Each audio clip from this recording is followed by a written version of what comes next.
a nuestra invitada de honor en esta fiesta del libro y la rosa, que es la doctora Silvia Giorgiuli. Es una de las grandes referentes de los estudios migratorios en México, en América Latina, y entonces pues vamos a tener la fortuna de escuchar su conferencia y lo que nos viene a compartir.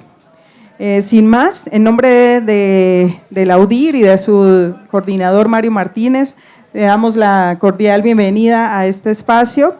Voy a permitirme leer la semblanza de la doctora Silvia Giorgiuli, socióloga y demógrafa.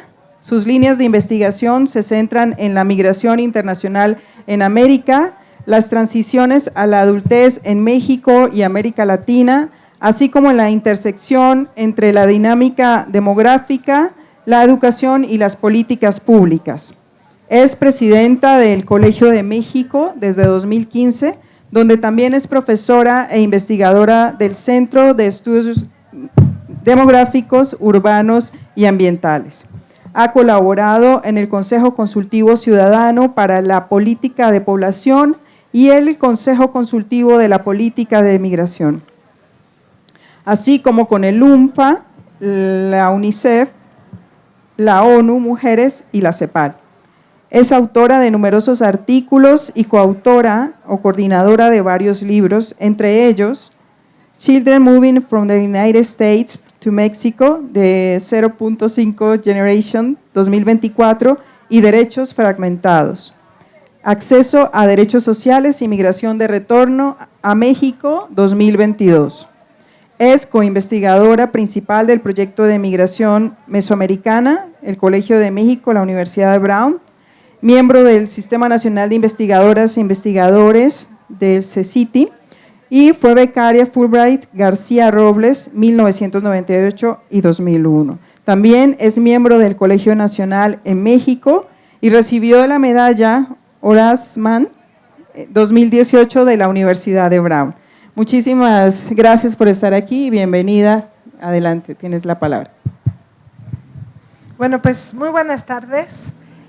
Pues la verdad es que estoy muy contenta de estar aquí.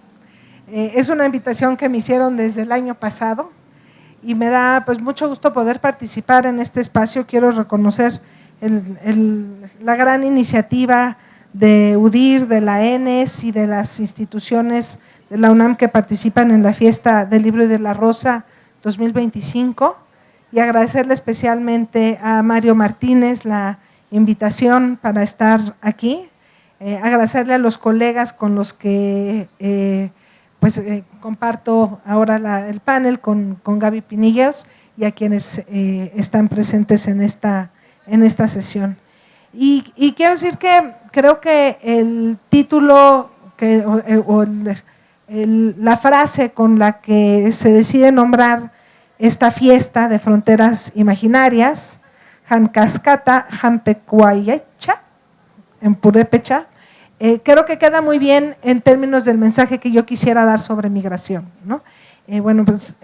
Agradezco que se abra un espacio para hablar de demografía en una fiesta sobre libros, y yo creo que lo que quisiera hacer es decir, así como estamos hablando de fronteras imaginarias, lo que voy a presentar está basado en una reflexión sobre lo que es el imaginario que se ha construido en torno a la migración, o los imaginarios que se han construido en torno a la idea de migración, muchos de ellos en este momento del mundo con una connotación muy negativa, muchos de ellos vinculados con fake news, y justamente contrastar esos imaginarios o esas percepciones que hay en torno al tema migratorio con lo que los datos duros dicen, ¿no?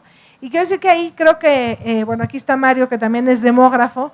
Yo siempre digo que una de las frustraciones de quienes estamos trabajando desde la demografía con datos todo el tiempo es dar un dato y ver que no necesariamente permea las percepciones, ¿no? Por ejemplo, dar un dato como decir, ha bajado muchísimo la migración mexicana hacia Estados Unidos, y dicen, sí, pero de todas maneras vamos a hacer un muro, ¿no? Es como esta desconexión entre lo que dice el dato y ya la percepción construida. Entonces, yo quise aprovechar este espacio, pues justamente para hablar de imaginarios, para dar datos le voy a decir que es un poco, de hecho, experimental lo que voy a hacer. Y bueno, pues sí me gustaría al final pues ver, primero pues recibir todas las dudas que tengan. A veces los demógrafos nos metemos en nuestros términos técnicos, entonces cualquier cosa que digan, eso está muy técnico y no se entiende, por favor, díganme. Pero por otro lado, pues ver si efectivamente al menos mueve a la reflexión sobre las ideas que tenemos de la migración. Y en un momento en donde, como yo decía, bueno, yo tengo ya más de 20 años investigando en torno al tema migratorio y creo que en este momento tiene una particularidad que la caracteriza esta visibilidad de un fenómeno global, o sea que está en todas partes, por un lado, y dos, este momento del uso político de la migración, yo digo como chivo expiatorio, ¿no?, que ha llevado justamente a que haya un discurso muy negativo en torno al tema de los migrantes, un discurso que genera ansiedad, ¿no?, ansiedad demográfica, una forma de ansiedad demográfica y que genera pues también mucho enojo. Entonces, desde ese sentido es que hablamos hoy de fronteras imaginarias y yo voy a hablar de imaginarios en torno al tema de la migración y no veo a nadie en la computadora, si pudieran poner la presentación. Ok, entonces me voy a ir adelantando en lo que ponen las gráficas y cuadros. Entonces, bueno, yo quisiera, por ejemplo, en primer lugar, invitarlos a reflexionar cuáles son los miedos o por qué es lo que sustenta el miedo o el enojo hacia la migración. Cuáles son las ideas que están de este enojo que ha llevado, por ejemplo, a resultados electorales como los que vimos recientemente en Estados Unidos o como los que hemos visto en algunos países de Europa, donde el tema migratorio se maneja justamente esta idea de las percepciones que hay y de la ansiedad que genera el tema de los migrantes. Y creo que parte de ese imaginario, o sea, lo que se ha ido construyendo, tiene que ver con la idea de demasiados migrantes, ¿no? Y uno ve, por ejemplo, en los medios de comunicación que se hablan de repente en los titulares, oleada de venezolanos llegan a la Ciudad de México, crisis migratoria, una idea de demasiados migrantes ocupando los espacios, los albergues, ocupando plazas, las fotos que hay sobre las caravanas de migrantes, ¿no?, y esta sensación de que hay demasiados migrantes. La segunda pregunta es, bueno, ¿por qué sería un problema que hubiera demasiados migrantes? Bueno, la primera es si efectivamente hay demasiados migrantes y eso es lo que vamos a ver cuando esté en la presentación. No se preocupe. Sí, ya la habían probado y todo, pero no hay problema. Entonces, y la segunda pregunta es, bueno, ¿por qué demasiados migrantes generan, o sea, esta idea de demasiados migrantes genera miedo, ¿no? Y si uno intenta más o menos sistematizar, por ejemplo, viendo lo que aparece en los medios de comunicación o el uso político que se hace en los discursos de los temas migratorios, pues lo que encuentra son argumentos como, por ejemplo, que la migración es una amenaza para la identidad nacional, ¿no? Ese es uno de los argumentos más comunes. Bueno, entonces yo decía, uno de los argumentos es que los migrantes amenazan a la identidad nacional, ¿no?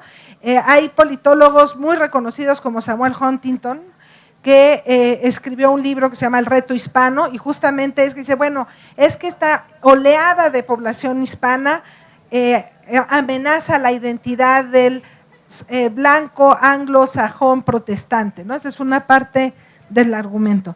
El segundo tiene que ver con esta idea de que los migrantes vienen a robar los trabajos, ¿no? Es que los migrantes nos están quitando el trabajo. Y el tercero, que está más o menos asociado con el mismo, es uno que se encuentra mucho en los sindicatos, es esta referencia a que es que la presencia de los migrantes hace que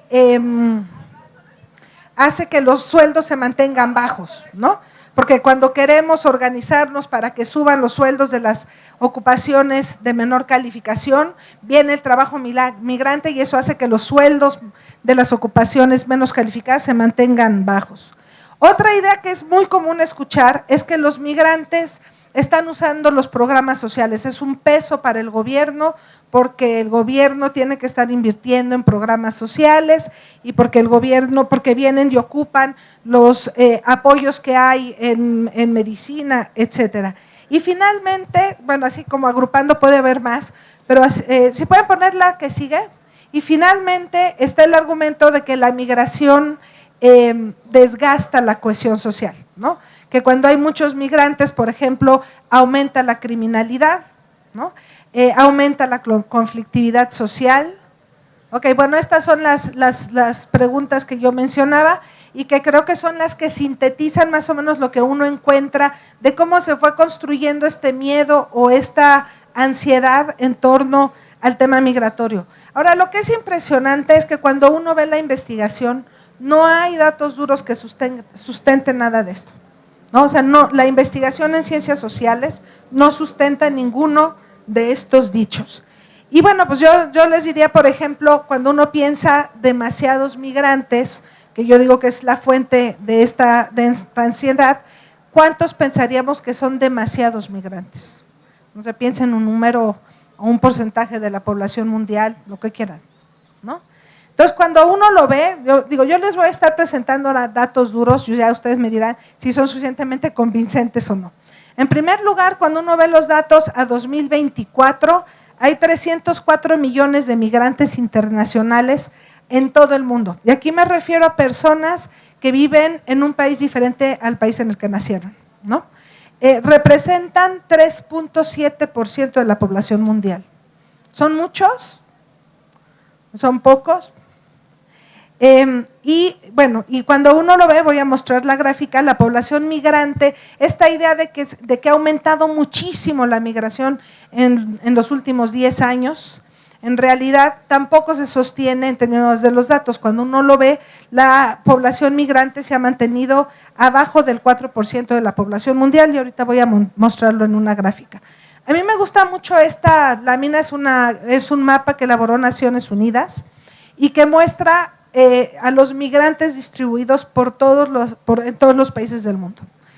Digo, lo primero que a mí me llama la atención de este mapa es que todos los países tienen migrantes, ¿no? Eso es lo primero. Inclusive cuando uno ve los países de África, porque bueno, uno está concentrada en la migración hacia Estados Unidos o la migración hacia Europa, pero cuando uno lo ve, hay migración entre países de África, hay migración prácticamente en todos los países de Asia, en América Latina, por supuesto.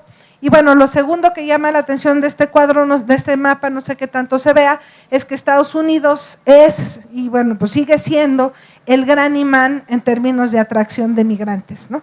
Y bueno, pues ahí vemos cómo ha sostenido también una construcción de esta idea de migración, por ejemplo, en la campaña de Trump. Pero ahí hay un argumento, cuando uno ve que la migración está en todos los países, y cuando uno revisa la historia y ve que en toda la historia de la humanidad los seres humanos se han movido alrededor del planeta, pues uno dice, bueno, pues la migración es algo natural, es natural, propio a la naturaleza humana, ¿no? ¿Puede eliminarse la migración? Y pues yo creo que la primera respuesta es que no. Si es algo que ha ocurrido todo a lo largo de la historia de la humanidad, es difícil pensar que vamos a acabar con la humanidad. Y a mí me gusta mucho algo que un colega neerlandés dice, Hein de Haas, que dice, bueno, decir que vamos a eliminar la migración es como decir, vamos a eliminar la economía. Pues la economía no la puedes eliminar, puedes modificar la forma en la que está organizada, pero no la puedes eliminar. Y yo no sé cómo, en qué sentido se puede ir promoviendo esta idea de que la migración a final de cuentas es algo natural y que lo que necesitamos es más bien ponernos de acuerdo en cómo buscamos una forma para ordenarla o para regularla que sea humana, segura y bueno, que evite el conflicto. Este cuadro, esta lámina es, bueno, lo otro que decíamos, ¿qué tanto ha aumentado la migración, por ejemplo, a lo largo de este siglo? Pues sí ha aumentado, ¿no? De 1990 calculábamos 150 millones, ahora estamos hablando de 304, o sea, en 35 años se duplicó, es un tiempo bastante largo. Y como yo mencionaba, en realidad se ha mantenido entre casi el 3% y menos del 4% de la población mundial. O sea, sí, ha aumentado la migración, pero también ha aumentado la población, ¿no? Entonces, no ha llegado realmente, o sea, este boom o esto que vemos de repente que ahora tenemos una gran explosión migratoria, los datos demográficos no lo sostienen. Lo siguiente, bueno, mencionaba yo, ahora lo que quisiera hablarles, sí.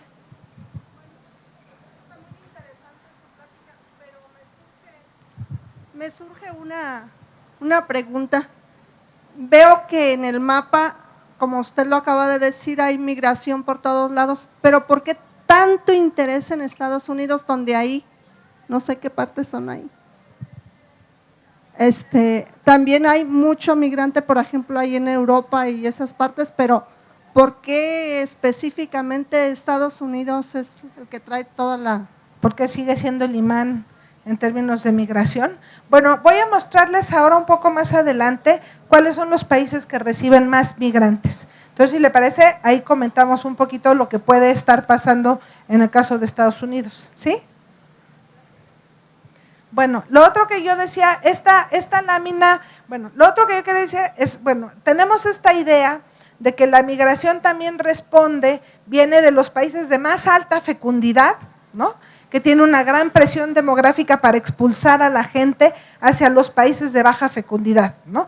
Que los países que están creciendo demográficamente muy rápido están expulsando más personas que los países que tienen bajas tasas de crecimiento demográfico necesitan. Que esa sería una de las posibles explicaciones para el caso de Estados Unidos, pero ahora les voy a mostrar que no se sostiene. Pero bueno, cuando uno ve en términos de pensar el posible futuro de la migración, y lo ve en términos demográficos, bueno, sí, la población en el mundo sigue creciendo. Entonces sí podríamos esperar que siguiera habiendo un crecimiento de la población migrante.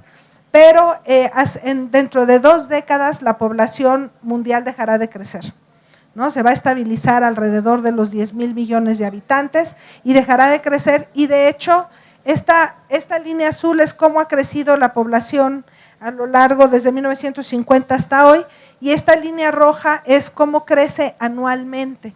Y lo que estamos viendo ahorita en este momento ya es una época en donde muchos países han dejado de crecer demográficamente e inclusive tienen un crecimiento negativo, ¿no? Entonces, ¿qué implica para esta combinación en términos de lo que está pasando en el mundo y qué papel puede jugar a la migración? De hecho, hay un argumento entre quienes estudian la migración que dicen, bueno, a lo mejor justamente la migración puede tener este rol, decir, en estos países ya no estamos creciendo, estos países siguen creciendo muy rápidamente, pues a lo mejor la migración es una forma de compensar. Pero de hecho lo que está pasando, como yo mencionaba, es que ya muchos países del mundo dejaron de crecer. Aquí les puse la lista, ya 60 países del mundo ya tienen tasa negativa, les puse algunos que tienen tasa negativa. Destacaría aquí algunos de los países que son países de origen de migrantes, por ejemplo Cuba sigue teniendo muchos migrantes que salen de la isla, pero ya es un país que tiene tasa de crecimiento negativo. China es un país con mucha emigración, pero ya tiene una tasa de crecimiento negativo, y al mismo tiempo vemos otros países que son países de orígenes de migrantes como Rumania, como Polonia, que tienen tasas de crecimiento negativos. Entonces no es la presión demográfica la que está llevando a la migración. Y bueno, a mí me impresiona esta gráfica, entonces por eso se las puse. Esta es la gráfica de la población en China, ¿no? Entonces lo que uno ve es que China en el 2022, China ahora es el segundo país más poblado del mundo, ya no es el más poblado del mundo, ahora la India es el más poblado del mundo, y en 2022 llegó a su pico. Y a partir de ahí lo que ustedes ven aquí es lo que Naciones Unidas piensa que puede pasar, o sea, que puede ser que decrezca más rápidamente, menos rápidamente, pero al final de cuentas China va a tener un proceso de decrecimiento muy rápido. Entonces, ¿qué implica cuando uno empieza a imaginar que un gran número de migrantes viene de China? ¿Y qué pasa cuando China empieza a decrecer? No hay respuestas, o sea, aquí es muy difícil aventurar qué va a pasar en el futuro, pero esa es la población de la que estamos hablando. Ahora, en los países europeos hay una discusión muy interesante que son los países que han tenido un proceso de envejecimiento más rápido. Y está una pregunta que se preguntan continuamente si los migrantes, que son normalmente jóvenes, pueden coadyuvar para que no haya estos efectos negativos del envejecimiento. Se asume por un lado que dice, bueno, si estas sociedades que están envejeciendo muy rápidamente, ¿qué va a pasar? En términos de la economía, ¿quién va a mantener la economía, ¿no? Si cada vez hay menos trabajadores, y ahora sí estamos hablando de menos trabajadores porque hay un decrecimiento de la población. ¿Quién va a mantener los programas de pensiones? ¿Quién va a hacer las aportaciones de impuestos para que se mantengan programas de salud, etcétera? Y una gran pregunta, ¿quién va a cuidar a la población adulta mayor, ¿no? Entonces, en Europa se ha manejado mucho la idea de, bueno, pues la migración puede ser una salida a esta ansiedad que está asociada con el envejecimiento. Lo que nosotros vemos, bueno, cuando uno habla de envejecimiento, y como soy demógrafa, ahora les voy a enseñar pirámides de población, que ya no son pirámides en muchos países, como los que les voy a mostrar ahorita. ¿Y a qué me refiero al proceso de envejecimiento? Pues justamente que ya no son pirámides, ya no tienen esta estructura de población joven, hay un proceso de una población adulta que va envejeciendo. Ya en el caso de Japón, ya alguien me decía, ya no es pirámide de población, es una pagoda de población, y ahora van a ver un poco la de México. Y entonces para algunos, bueno, y vean esta otra cosa, aquí puse una línea en la población mayor de 70 años, de esta línea roja para arriba son los mayores de 70 años. Esta es la población que está creciendo más rápidamente. Y está creciendo por buenas razones, está creciendo porque la tecnología médica está siendo muy exitosa, porque está aumentando la esperanza de vida, porque las personas, por ejemplo en el caso de Japón, las mujeres ya casi llegan a una esperanza de vida de 90 años, es el país con la esperanza de vida más alta. Entonces, hay algún discurso que dice, bueno, estos trabajadores que nos van a faltar, que ya nos faltan en el caso de Japón, que podrían faltar en el caso de Estados Unidos, podrían venir de la migración, ¿no? Y lo que es cierto es que, bueno, aquí les puse nada más un ejemplo. África sí mantiene todavía una estructura como pirámide, pero América Latina ya no. Si se fijan, de hecho, si alcanzan a ver hasta abajo, ya en América Latina y México, alguien me decía que ya más que pirámide parece trompo de tacos al pastor. Pero si se fijan, ya las poblaciones más jóvenes son más pequeñas que la población de los que tienen entre 19 y 30 años, ¿no? O sea, la generación de ustedes es la generación más grande y ya están empezando a decrecer las poblaciones más jóvenes. Entonces, es difícil pensar que México y América Latina tendrán grandes oleadas de migración, como observamos en el caso de México en los años 90, porque simplemente la demografía no da, ¿no? Digo, sí puede haber casos de guerra como lo que hemos observado en el Medio Oriente, que lleva grandes desplazamientos, pero ya no como este proceso histórico que habíamos visto, y ahora les voy a mostrar más adelante una gráfica del caso de la migración mexicana hacia Estados Unidos. El otro argumento es que una de las cosas que está pasando es que está cambiando, o sea, esta idea de que, bueno, es que los países que tienen fecundidad muy alta y hay unos de muy baja, en realidad en el mundo está ocurriendo un proceso de convergencia. Y estas láminas son un poco complicadas, pero decidí dejarlas a sugerencia de mi amiga Diana, que me dijo que sí se entendían. Entonces, aquí lo que ustedes tienen es América Latina. Todos los países de América Latina, cada puntito es un país de América Latina. Esta es la fecundidad y esta es la esperanza de vida. En los 50 tenías un montón de países con fecundidad de más de 5 hijos, y aquí unos poquitos, Argentina, Uruguay, con fecundidad baja, y luego en los 80 pues ya empezaba a bajar la fecundidad, pero si ustedes se fijan hacia 2010, 2015, cada vez se van pareciendo más, ¿no? De hecho, ya prácticamente, excepto Honduras y Guatemala, todos los países de América Latina tienen una tasa global de fecundidad, que es como medimos la fecundidad, de menos de 2 hijos por mujer, ¿no? Lo cual es, inclusive, por ejemplo, en casos como El Salvador, más baja que la fecundidad de Estados Unidos. Entonces, a mí me ha pasado mucho que voy a Estados Unidos y me dicen, es que los migrantes centroamericanos, y cuando les digo, oigan, pero la fecundidad de El Salvador es más baja que la de aquí. No me creen, pero bueno, pues son los datos, estos datos que estoy presentando son datos de Naciones Unidas. Entonces, lo que está pasando es que cada vez nos parecemos más en términos demográficos, y pues ahí una de las preguntas es qué pasará con la migración si nos estamos pareciendo cada vez más. Ahora, esto que yo les estoy dando es un panorama a nivel general. Puede ser que la mirada por país sea distinta, volviendo a la pregunta que usted hacía, ¿y qué pasa cuando bajamos por países? No me tienen que responder, pero ¿cuáles creen que son los países que reciben más migrantes además de Estados Unidos? Piénsenle antes de que ponga la gráfica que viene. México, Canadá, Alemania. Muchas gracias. Sí, gracias. Es que ahí dependería, ¿se considera como país de tránsito o como país de destino? Como país de destino. En el contexto de Oriente Medio sería principalmente Turquía y Alemania por las cuestiones geográficas y políticas. Se considera más que Alemania, que de hecho ya Alemania pues está en un punto político complejo entre hasta dónde pueden aceptar migrantes sin que se comprometa su identidad desde la perspectiva desde perspectivas políticas y culturales. Bueno, ahora vamos a ver lo que nos dicen los datos. Estos son los datos de los 15 países que reciben más migrantes, y aquí lo puse en dos formas, porque uno puede decir en términos de número de migrantes, que es la barra, y otro es qué porcentaje representan de la población.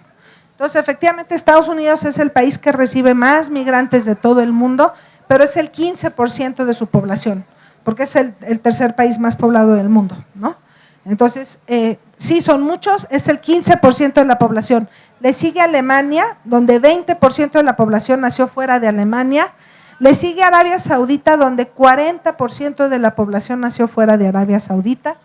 Sigue Reino Unido, Francia. Quien decía Canadá, Canadá está por acá. Canadá, a mí me gusta mucho hacer el contraste entre Canadá y Estados Unidos, porque en Estados Unidos el tema migratorio es un tema muy candente en la política cuando es 15% de la población, y en Canadá el discurso sobre migración es otro cuando es 22% de su población.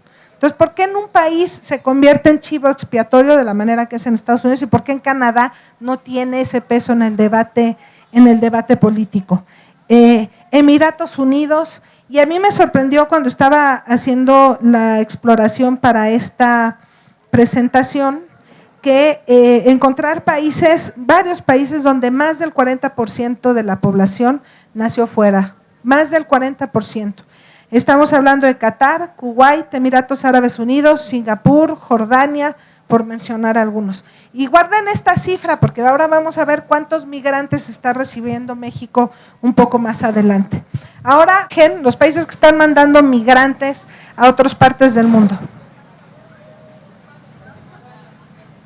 Guatemala, Venezuela, China, bueno, porque ya les había soplado que China estaba, pero China, Colombia, El Salvador, Argentina, ok, bueno, ya se los imaginaron. Entonces ahora, esto es lo mismo, lo estoy presentando en términos de tamaño, de número de personas de un país que se fueron a vivir a otro, y en términos de porcentaje.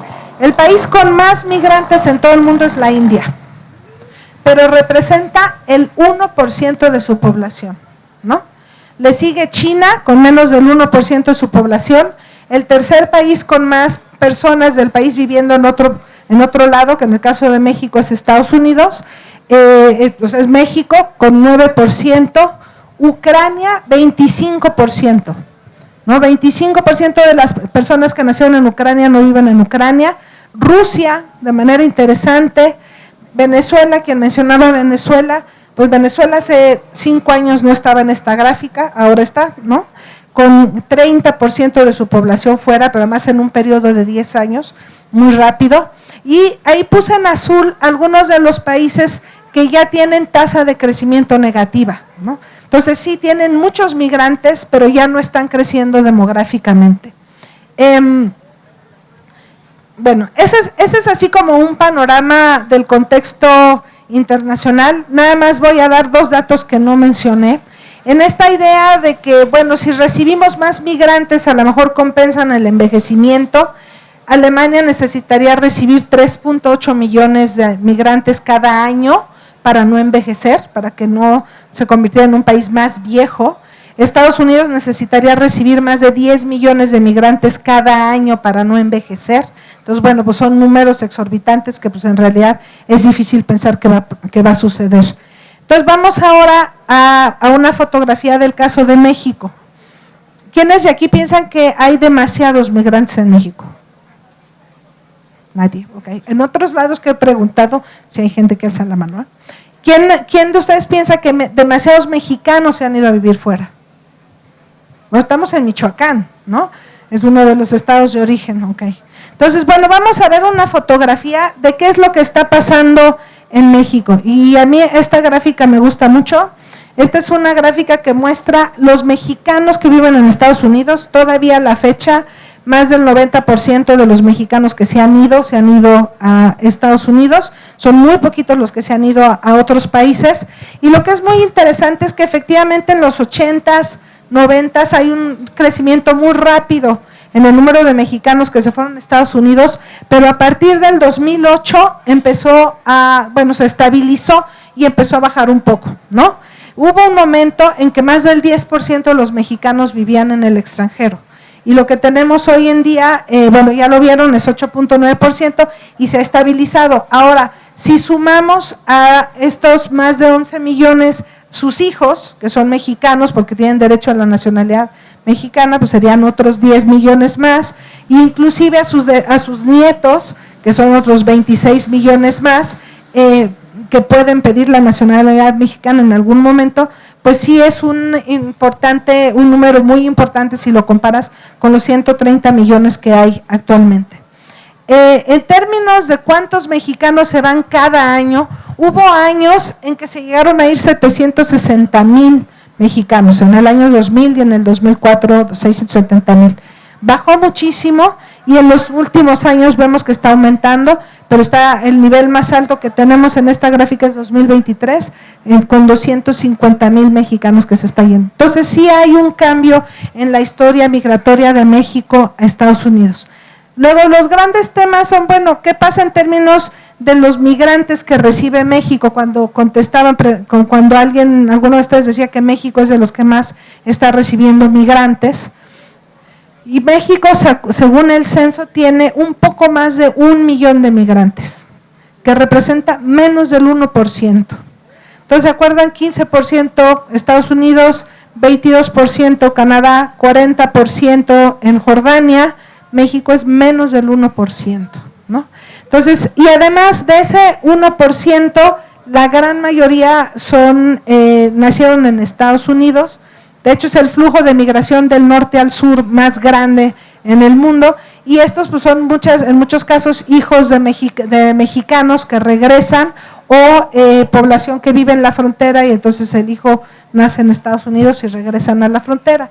Y el otro caso de México, que bueno, otra vez Michoacán es un caso excepcional, es el de la migración de retorno. Cuando uno habla de México en toda su complejidad, de país de tránsito, de país de origen y país de destino, pues también es un país constante en términos del retorno, y aquí viene la gran incertidumbre. Bueno, en la época de Obama es en la época que hemos observado más retorno entre la política de deportaciones y la crisis económica en Estados Unidos, pero viene la duda de qué pasará dado la situación que hay ahora del gobierno estadounidense. Bueno, eso ya lo había mencionado, es menos del 1% de la población. Ya así nada más en síntesis, esta sería la fotografía para México, ¿no?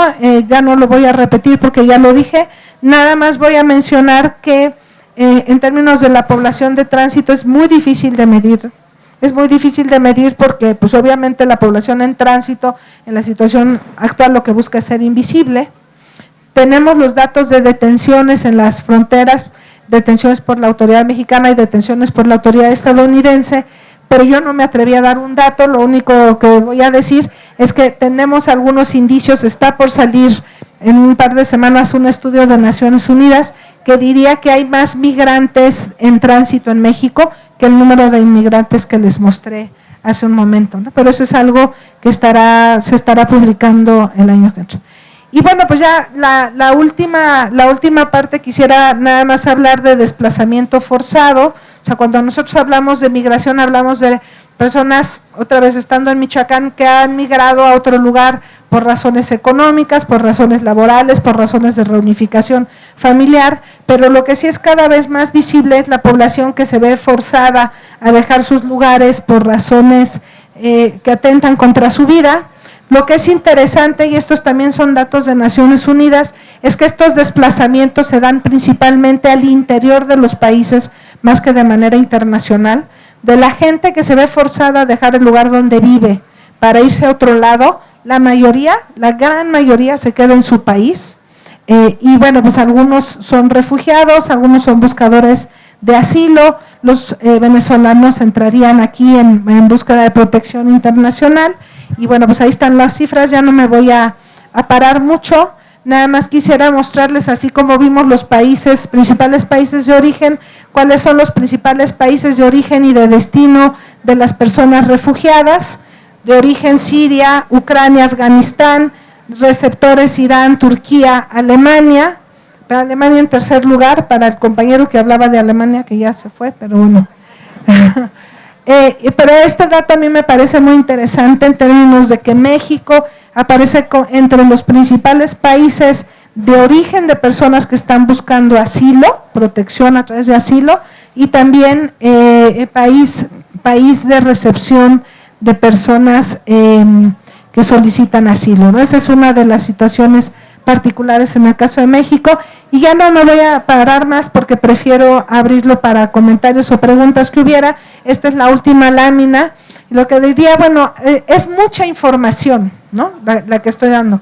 Creo que aquí hay varios aspectos en términos de decir, bueno, ¿qué hacemos con toda esta información? Yo decía, en primer lugar, pues intentar tener una discusión mucho más informada en términos de migración, intentar romper algunos de los estigmas imaginarios y prejuicios que hay en torno al migrante y buscar construir una narrativa diferente, a lo mejor más neutra, no necesariamente más positiva o negativa, más neutra, que permitiera llevar a una forma de gestión distinta. La otra es intentar también traer la visión, siempre estamos pensando en esta discusión que se da desde Estados Unidos y Europa, que es donde se criminaliza al migrante, hay un ambiente de criminalización. Entonces, traer la visión desde los países de origen a ese debate y no solamente ser reactivos como está sucediendo ahora. En el caso, por ejemplo, de la migración de retorno, cada que hay un programa de deportaciones o cada que llega Trump, hay una serie de declaraciones de países como México, pero es reactivo, ¿no? ¿Cómo nos movemos de lo reactivo a algo mucho más planeado? Y por supuesto que hay un montón de temas que de hecho en la UDIR, en el Colmich, en el Colegio de Michoacán, entre otras instituciones, hay mucha investigación sobre cómo todas estas partes de la migración también tienen un enfoque de género. O sea, es diferente la forma en que hombres y mujeres viven la experiencia migratoria. Ahora tenemos documentado, no lo puse, pero uno de los grandes cambios es que hay una mayor migración de unidades familiares, una mayor presencia de niños respecto del pasado, y pues todos esos son retos que también pues requieren una forma y una mirada distinta a la que realmente hemos tenido, si lo que queremos es llegar a una gestión segura, ordenada, regular y con visión humanitaria de la migración. Y bueno, pues hasta ahí terminaría. Muchas gracias por escuchar.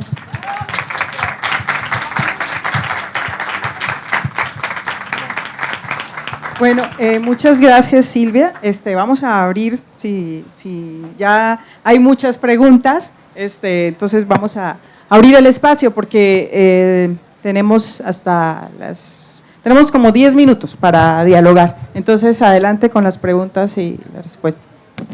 Ay, buenas tardes. Me surge otra pregunta. ¿Cómo es que unos quieren irse y otros quieren venir a México? Entonces, ¿cómo? O sea, entonces no encuentro el problema de México. Porque unos quieren irse y otros quieren… Ok. ¿Usted tiene familia que es migrante? Sí. ¿Tiene familiares en Estados Unidos? Sí. ¿Y por qué se fueron? Pues que porque querían vivir mejor. Yo no encontraba, porque pues ellos aquí tienen sus casas, tienen su rancho, tenían trabajo, pero que querían algo mejor. No entiendo. Un dato que es muy interesante es que normalmente uno piensa en la migración, en los migrantes, ¿no?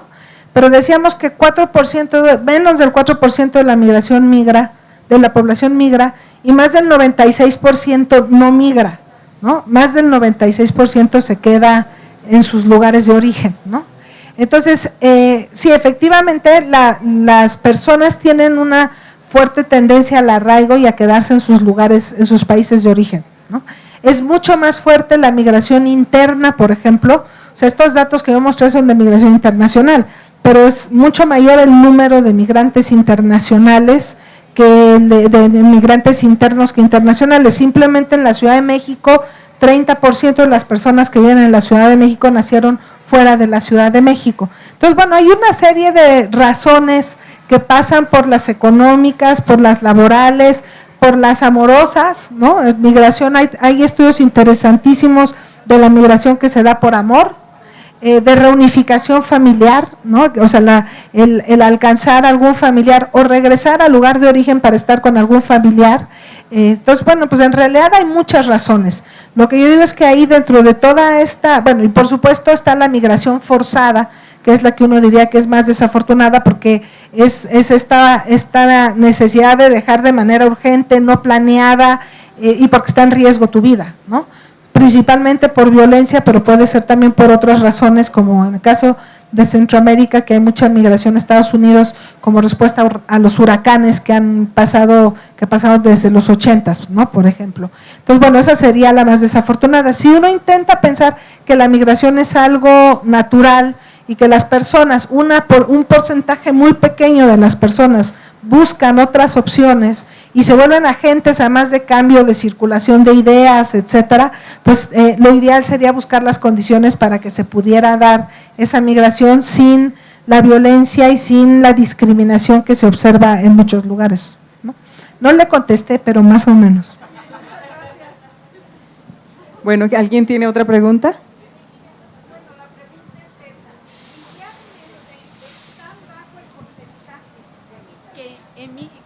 Que tiene que moverse a nivel global, ¿por qué no ha habido para regular esto y que sea menos violento? Sobre todo se va a dar pues en los que tienen menos preparación y va a ser más doloroso. Si es tan bajo, ¿por qué no se ha hecho nada? Sí. Bueno, yo tengo la misma pregunta que ustedes, entonces no lo puedo contestar, pero sí creo que, otra vez, bueno, las guerras, los eventos violentos, los momentos de aplacar al otro, también es algo que uno observa en la historia de la humanidad, motivado por la llegada de unos, por el rechazo a otros, etcétera, ¿no? Entonces, yo quisiera pensar, bueno, mi apuesta es a buscar que haya una discusión mucho más informada, empezar a quitar este estigma que hay. Yo no traje todos los datos, pero por ejemplo, cuando uno ve toda esta discusión sobre cómo en algunos lugares asumen que la migración aumenta la criminalidad, y hay estudios que te dicen que es lo contrario, porque como el migrante tiene pues miedo de que lo agarren, de que está en situación indocumentada en Estados Unidos, porque no quiere tener ningún problema con la ley para que no lo corran, las zonas donde hay más migrantes baja la criminalidad, ¿no? Entonces, ¿cómo haces para ir rompiendo? A lo mejor yo quisiera pensar que la diferencia con siglos pasados es que ahora tenemos más información para observar y para ir moviéndose contra estos prejuicios.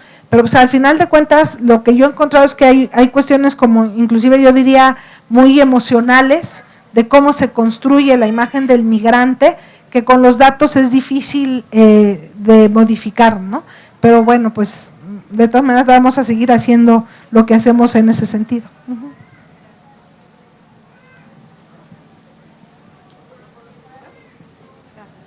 ¿Cómo se ven los números de la migración ambiental que tanto ha aumentado en los últimos años por ciclones, sequías, inundaciones, etcétera? ¿Y cómo va impactando en el mundo?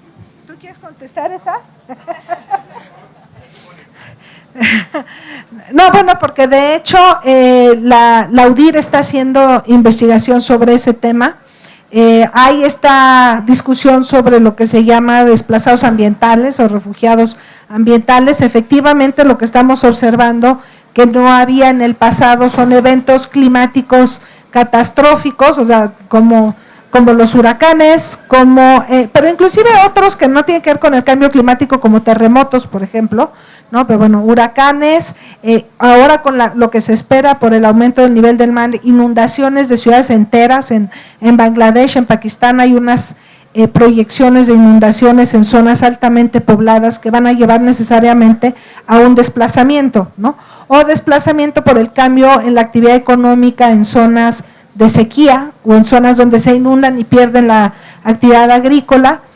Claro, en un país, por ejemplo, en el caso de México, que 80% es urbano. Ahora, sí hay estimaciones, yo no las traje, no me animaría a dar el dato, pero sí hay estimaciones de desplazamientos ambientales que están creciendo, pero que otra vez se dan principalmente al interior de las fronteras de un país, y además con la expectativa, o sea, las personas tienen la expectativa de poder regresar en algún momento a sus lugares, ¿no?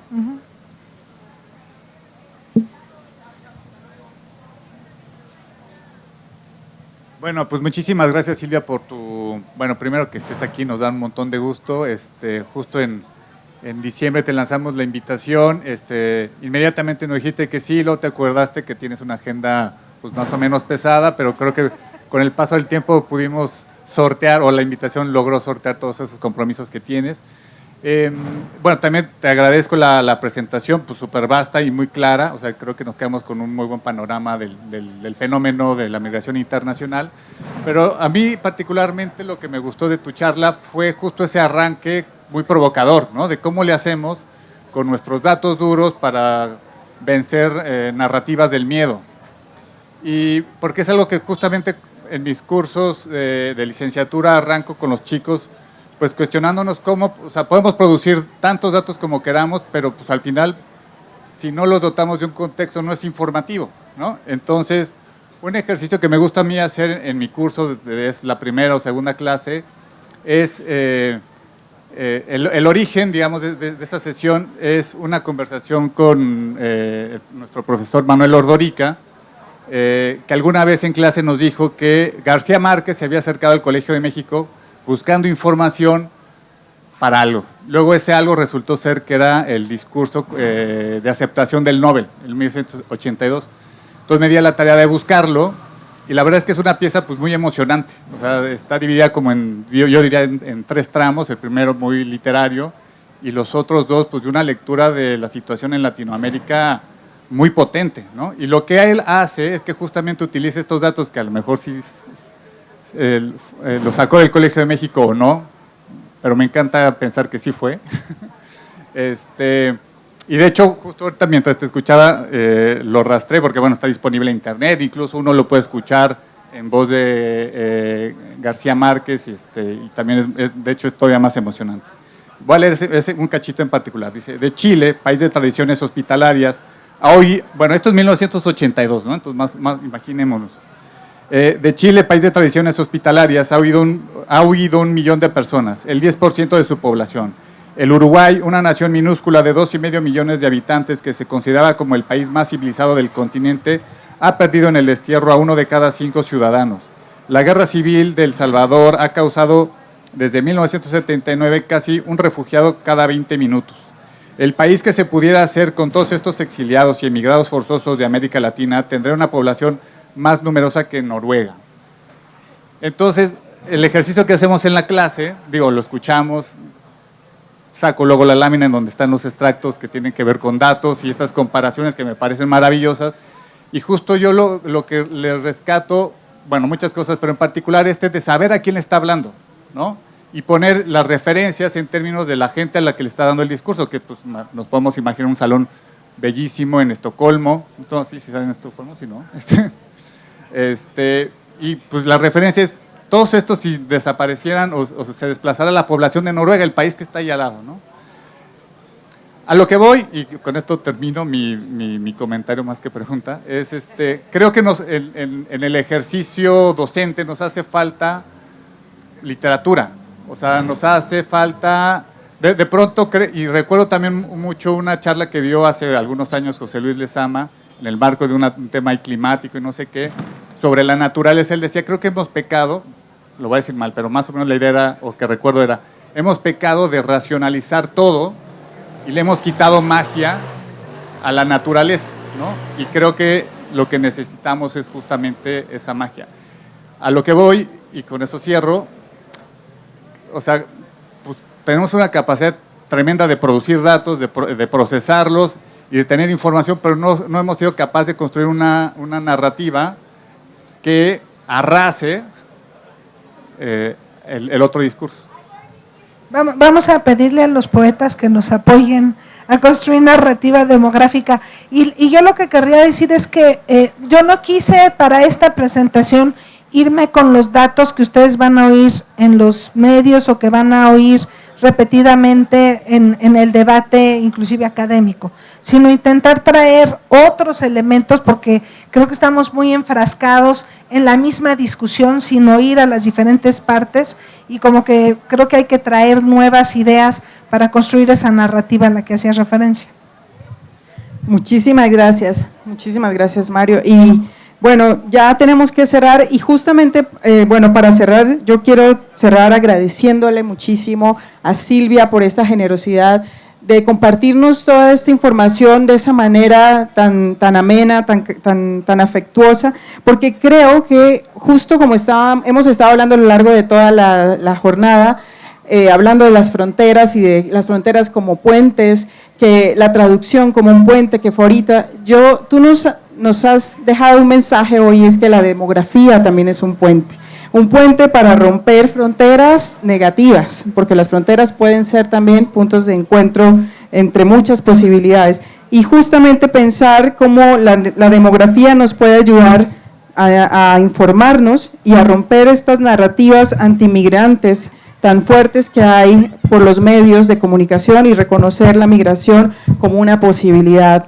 de múltiples mundos. Muchísimas gracias, Silvia, es un gusto escucharte. Muchas gracias a todas y a todos por escucharnos. Les invitamos a seguir con nuestro programa, que vamos ahora al siguiente punto, entonces no se vayan, por favor. Muchas gracias. Los Colmecas, ¿nos podemos tomar una foto? Sí, por favor, la foto.